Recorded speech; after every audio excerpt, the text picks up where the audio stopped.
Hello. Today in Ukraine, there's been some interesting news. Actually, in Russia, there's some interesting news.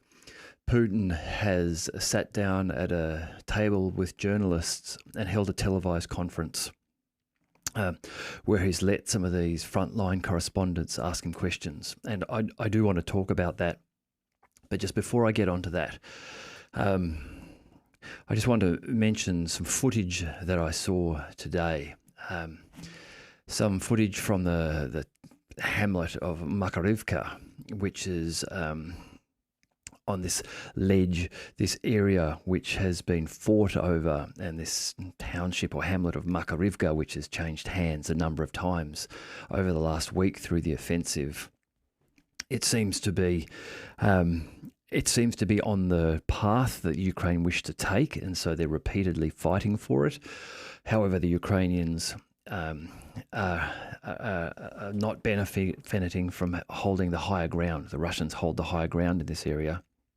And what seems to be happening is the Ukrainians will take Makarivka, and then the Russians will shell them and they will retreat. And the Russians will go in and claim it for a while, and then they'll leave again once the Ukrainians start to shell. It seems to be quite pointless battling. Anyhow, the footage that I saw today just made me want to reflect on this a little bit. The footage was reportedly from a Russian who had gone into Makarivka today after the Ukrainians had been forced to retreat. And it just demonstrated the horror of what is going on. Within about a duration of a minute, this Russian soldier walked around what looked to be no more than just bombed out trees and fields. I don't know what was there in terms of buildings beforehand, but much of it seems to be gone from what you could see from the footage.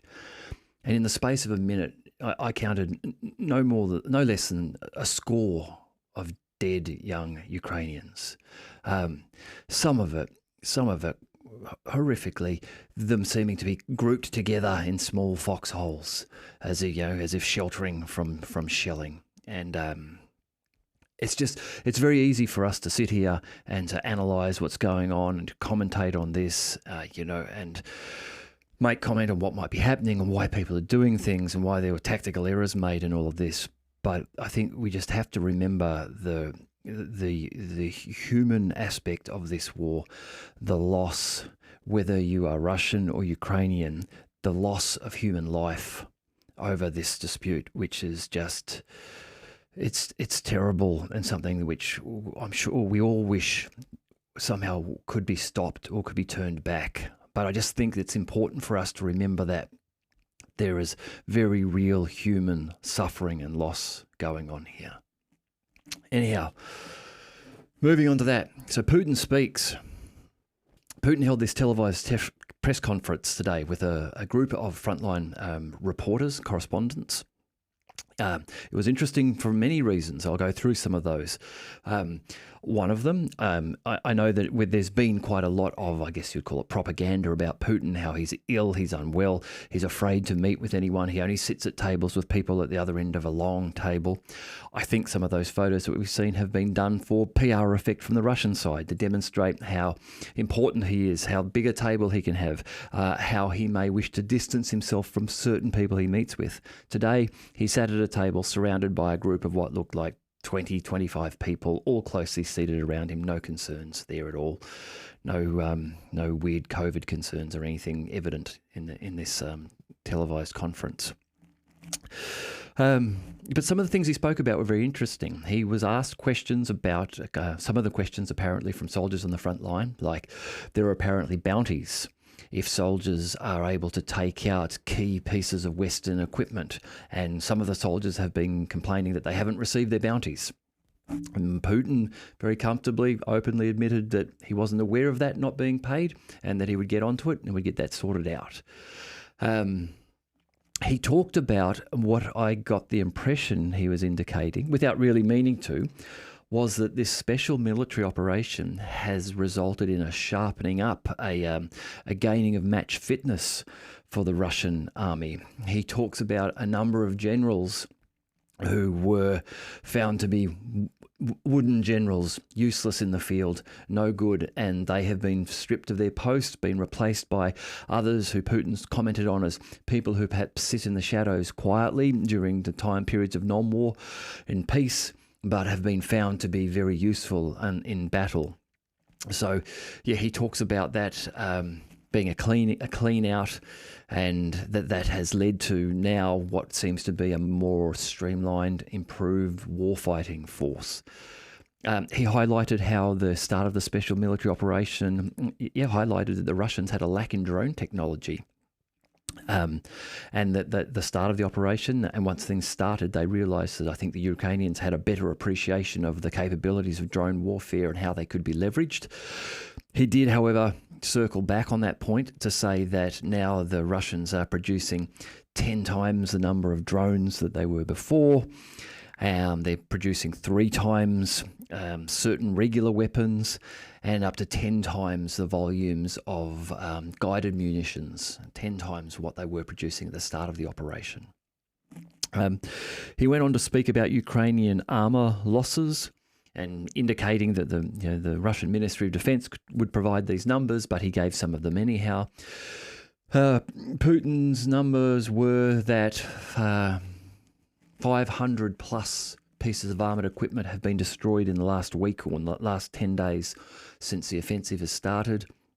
Over 160 tanks have been destroyed, and by his own words, his own estimates, between 25 and 30% of the Western heavy equipment supplied to the Ukrainians.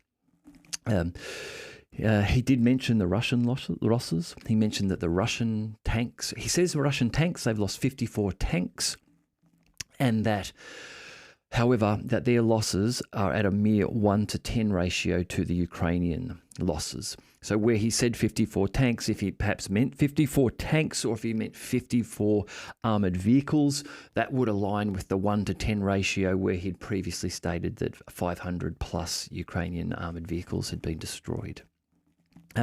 He also noted that a number of the pieces of armoured equipment that had been damaged were able to be repaired by the Russians. So perhaps that number of 54 isn't a total, complete and utter loss. Who knows?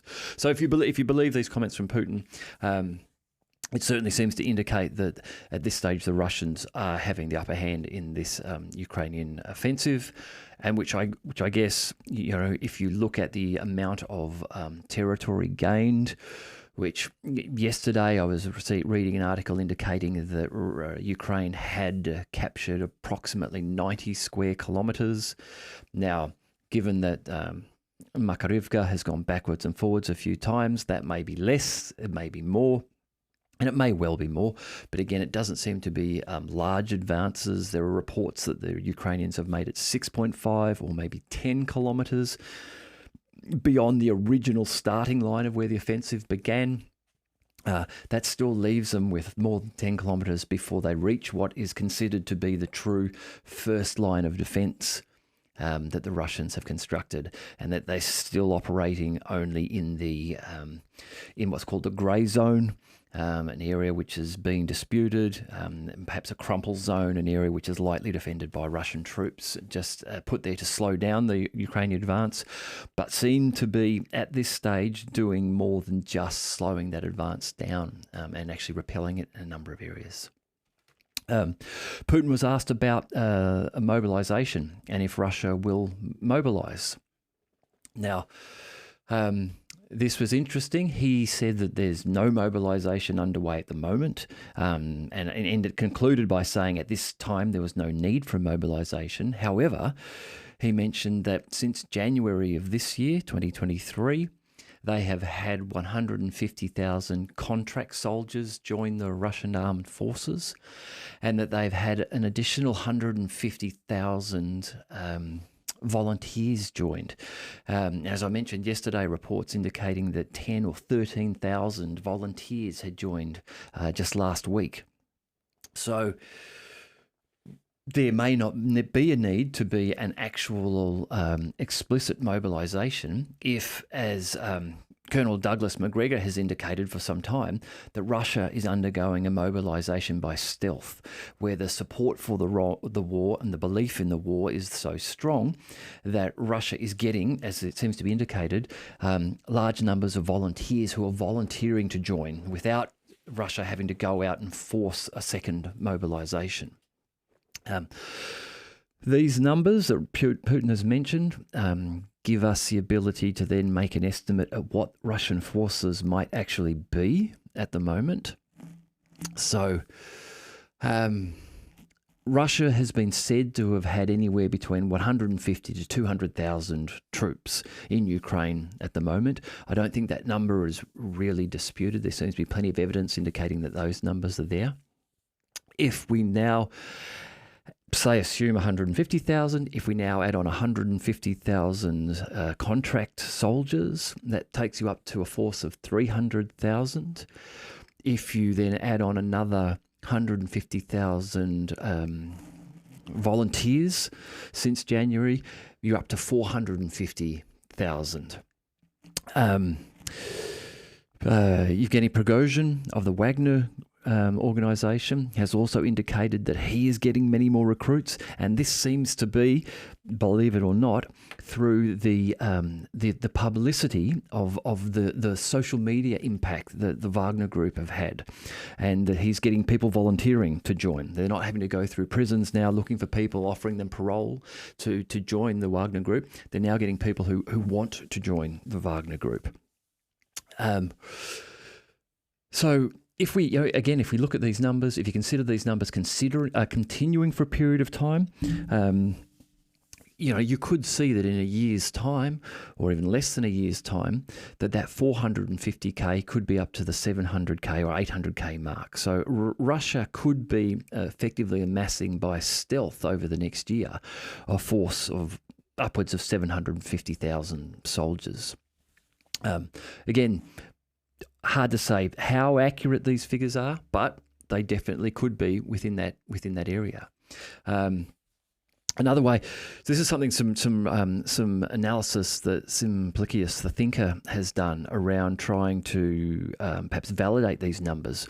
He's taken an interesting approach. He's looked at some of the information provided in the Pentagon leaks, where in there it was announced that the US believed that the Russian battalions in Ukraine numbered 540 or 544.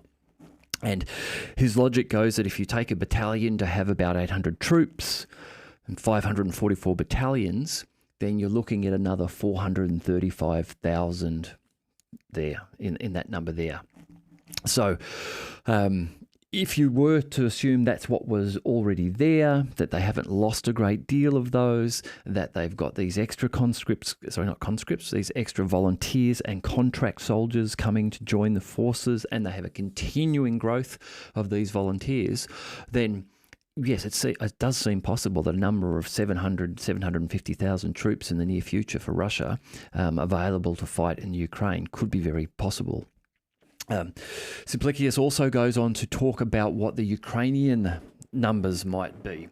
And the Pentagon leaks indicating that there were 34 total brigades, 13 fires brigades, and another 27 territorial force groups.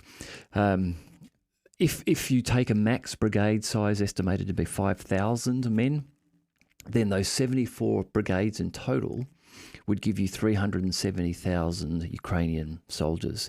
Now, depending on who you want to believe, whether you want to believe the Western media or the Russian media, there seems to be evidence that a number or a lot of those brigades have suffered heavy losses over the course of the last year, and that a number of them may not be anywhere near full strength at this time.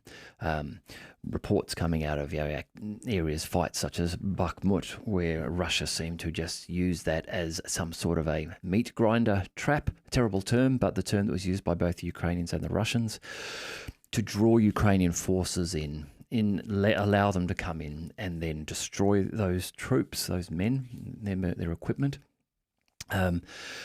That there may in fact be well less than that 360,000 available to fight in the Ukraine. And while the Ukraine is going through forced mobilizations, there are very good reports that morale is slipping, that Ukrainian groups now are starting to surrender in some areas, not in large numbers, but in some areas, that there are videos coming out where there are Ukrainian troops, and this has been within the last week, where they are just stating that they have no faith in their commanders, and they believe they're simply being sent on suicide missions and they're refusing to go. All of these things do seem to indicate that Russia does have a large numerical advantage to the Ukrainians. Simplicius goes further to talk about how this could result in the war perhaps ending. And interestingly, he comes to a viewpoint where if this war of attrition continues, and if we have the assumed heavy Ukrainian losses continue, that within 6 months or so, we may find that Russia has built up a force of 800,000. Now, it's using those forces cleverly. There's talk of very high rotation frequencies for the Russian forces. So those troops aren't being burnt out on the front line. They're going to the front line for a short period of time. They're being pulled to the back for some R&R and being replaced by fresh troops, which is not only keeping those troops fresh, alive, able to fight better, but it's giving the entire forces experience. So within a 6-month period, you might have gone through some cycles, and you've got 800,000 people have had recent military frontline combat experience and are becoming seasoned. So Simplicity is suggesting that if that approach continues from the Russians, if the Ukrainians continue to lose forces, that we may not see a big arrow push and maneuver from the Russians. Instead, we may just see a slow build-up of Russian forces all across the battlefront, all across the front line, and then see a period of just slow, grinding victory and attrition of the Ukrainian troops all along the line, until a point where the Ukrainian armed forces reach a point where they just cannot continue. Interesting. Simplicus has got great analysis. I always put a link to his Substack in the description. If you haven't checked out his Substack, please go and check it out. Some quotes from Putin. There's some very interesting quotes. Some of these I'll just read out to try and get them roughly correct. One of them was, "We must respect the existence of Ukraine, but this is no reason to treat Russia without respect. Ukraine should not exist at the expense of the Russian Federation and in the historical Russian territories. If normal relations are not built," the president noted, "the defense industry of Ukraine will soon completely cease to exist." So what it seems that Putin is hinting at here is that Russia is okay for Ukraine to exist and remain as Ukraine. However, there must be the respect for Russia, which I think what we can see here, reading between the lines, is that Putin's saying that if Ukraine wishes to exist, that they are going to require that they become neutral, they do not enter NATO, and I would suggest that the current regime in the Ukraine is changed. This is what I believe is what Putin would be looking for, and what he's hinting at and saying here. That if they cannot have normal relations and that Ukraine should not exist at the expense of Russia, then I think that's what he's saying. These are points which, since March of 2022, Putin has expressed that these would be requirements for negotiation, and these are some of the points that were if not agreed to by Zelensky, at least the desire to negotiate with the Russians was agreed. This was back in March of 2022, after the Russian armed forces had advanced up to Kiev, and then negotiations were occurring between the Russians and Zelensky. They had agreed to negotiate further. The Russians had pulled their troops back from Kiev, and that is then the time that Boris Johnson travelled to Kiev to see Zelensky, and from all reports, quashed the ability for him or the prospect of any negotiation with the Russians. So there are a number of articles from that period of time about this, and if this is the case, then this is a smear upon Boris Johnson's legacy. If you go and look at that as being the opportunity to have avoided all of this devastation of Ukraine, all of the damage that has been done to Ukraine in terms of Ukrainians who have been killed, damage to the infrastructure, damage to the houses, the communities, the towns. All of that, the culture and all this damage that has occurred could have been avoided.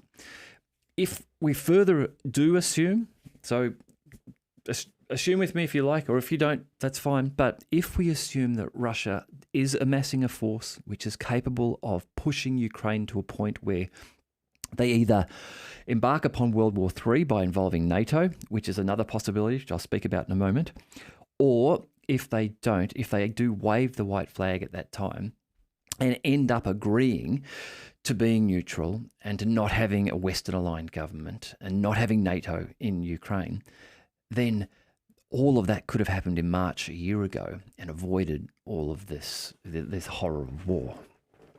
Anyhow, I'll come back to the NATO thing at the end. I'll just go through a few more of these comments from Putin because, again, some of them are very interesting.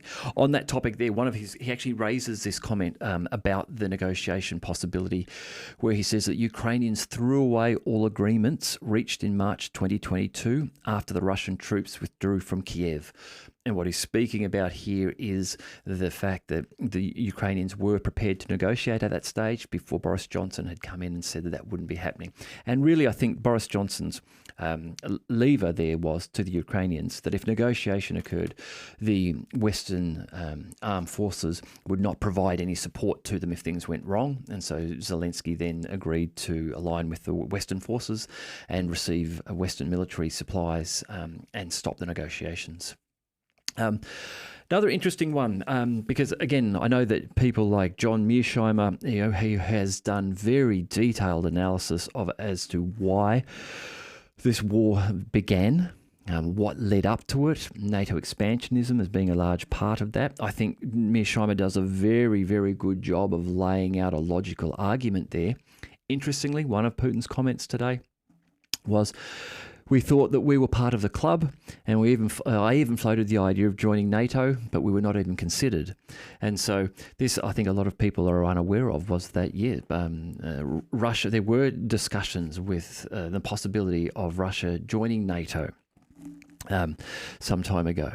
So while many people now perhaps have become aware of the Ukraine and Russian conflict in the last year may think that there has always been this Russophobia and hate of Russia, a lot of this has really grown in the last year and since 2008 and 2014 in particular. But prior to that, there were times when, this didn't need to be the way that we proceeded. This war didn't need to be the way that this has ended up.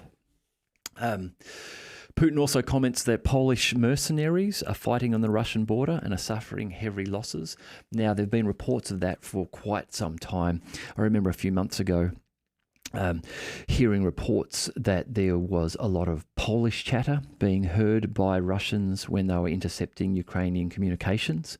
In last week, there was some social media photos taken of a Polish group in an APC, an armoured personnel character, suggesting that they were off to fight in the offensive. So there does seem to be quite a large number of Polish mercenaries fighting.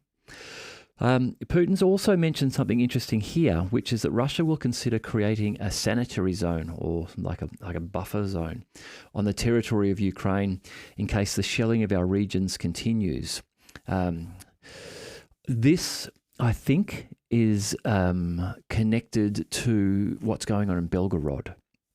So Belgorod is within the Russian territory, yet it's being shelled from the Ukraine. While the Russians in many areas there are holding along the line of the national borders there, what I think Putin is saying is that the forces will set up some sort of buffer zone between the Russian border and some area into Ukraine just to ensure that no rogue Ukrainian forces in those areas are able to shell into Russian cities. Obviously, Putin would be receiving a lot of political pressure about Russian towns being shelled as part of this offensive. So it seems like they've got some plans to address that issue. So the NATO question. Where we are getting to now, if we do believe that, a lot of the Russian media and what we're seeing in a lot of the social media and Telegram channels, that the Ukrainian offensive is suffering heavy losses, and this is even being admitted in the Western media now, where Western media is admitting that yes, Leopards have been lost. The German Foreign Minister Pistorius is indicating that 100 Leopard Mark 1s are being organised to be sent to Ukraine to make up for the loss of the ones that have been lost this week. Joe Biden has released or announced early today, $350 million aid package to Ukraine, which is going to contain another 10 Bradleys and some Strikers. It has a whole list of items in there. It's interesting that at this time, as the Ukraine is pushing into an offensive and seems to be suffering heavily, that the aid package is relatively small in comparison to what has been sent previously. So is this an indication of the West starting to lose interest and support beginning to wane for the Ukraine? Who knows? But if we do assume that we're reaching a point where the Ukrainians are suffering and the offensive may fail, it may go on for another week or two. They may put a big push in where they take all of their tanks and they thrust 600 tanks through the line somewhere in towards Tokmak and maybe do make some ground. They may make some ground, but they will then have to hold that ground. And if that's all of their forces expended in that thrust, they don't seem to have anything to then support that and back that up, whereas the Russians would be able to draw many forces down and then, perhaps with the Ukrainians finding themselves within a wedge, attack them from both sides. So if we get to the point in the near future where Ukraine is reaching a crisis point, where in reality they can't continue for much longer, then what are their options? One option is to wave the white flag. Now, that's something that a large part of the West is not going to be happy with. They've invested a lot of money into this, but that's an option. Zelensky may just take his chances and wave the white flag and just announce that that's it, they've had enough. Who knows? Another option, which has been talked up now by Rasmussen, ex-Dutch Prime Minister and Secretary General of NATO, he's working towards a Ukrainian organisation of some of the Eastern European NATO states to, in the Vilnius NATO summit in July, to sign some security agreements, security guarantees for Ukraine. Now, this isn't a NATO security guarantee, but this does involve some NATO states. And so this does seem like it could be the first step towards NATO getting into a fully fledged NATO war with with Russia. Now, I don't know, obviously I'm not on the ground, I'm not a member of NATO, I'm not privy to their discussions, so I don't know how much support this idea is getting. But if it does garner enough support that a number of those nations do sign an agreement outside of the boundary of NATO, but themselves being NATO nations, what this means is that they could then put their forces into Ukraine. Now, if they put their forces into Ukraine and their equipment, then Russia would be enabled to then strike those nations. Russia might decide to strike their factories, to strike their military training grounds, to strike their airfields. And if he does that, then he will have been seen to have attacked a NATO member nation. And so now, regardless of the other NATO nations having not signed on to these security guarantees, you're now in a NATO Article 5 situation where a NATO member nation has been attacked by an adversary and they are then able to call in all NATO nations to respond.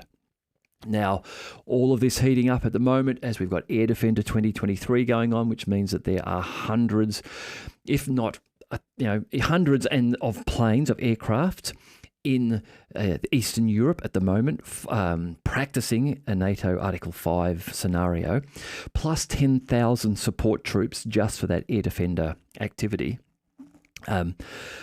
Now could be the time where something like that happens. You don't then even have to raise a false flag, where someone fires a missile at Poland. Poland claims that it was Russia, and they use that as the pretense to war. Instead, you could simply have a couple of nations next month decide that yes, we'll sign a guarantee, we'll send our people in, we will, we will use our airfields to launch fighters. Putin decides to stop that, and that's it. NATO's involved. So there are a number of options here. Now, I think anyone who's got any real concern for Europe, for people in general, has got to be hoping that we can find a way out of this through some sort of negotiation. Now, that may mean the West losing face, which it's not going to like, but the West may be getting to the point where it's starting to see the overmatch that Russia has in terms of artillery production and missile production.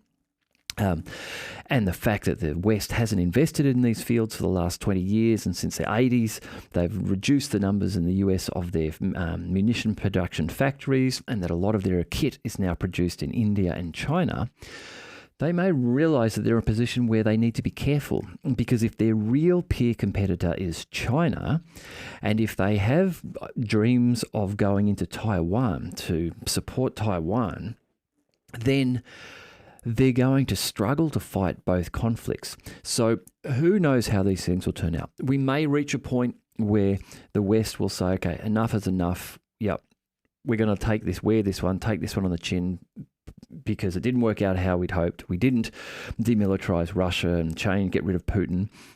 But we've learned something. We're going to stop here, because if we don't, we're not going to have the capacity to take on China if we need to do that. China is a whole nother kettle of fish we should talk about another time, but that's enough for tonight. If you like this, if you like these podcasts, please subscribe to my channel. If you're interested, I've got another channel called The Third Party Show, or The 3PS. If you can search for that, it's on YouTube and Spotify and Rumble. Have a look at that. Thank you.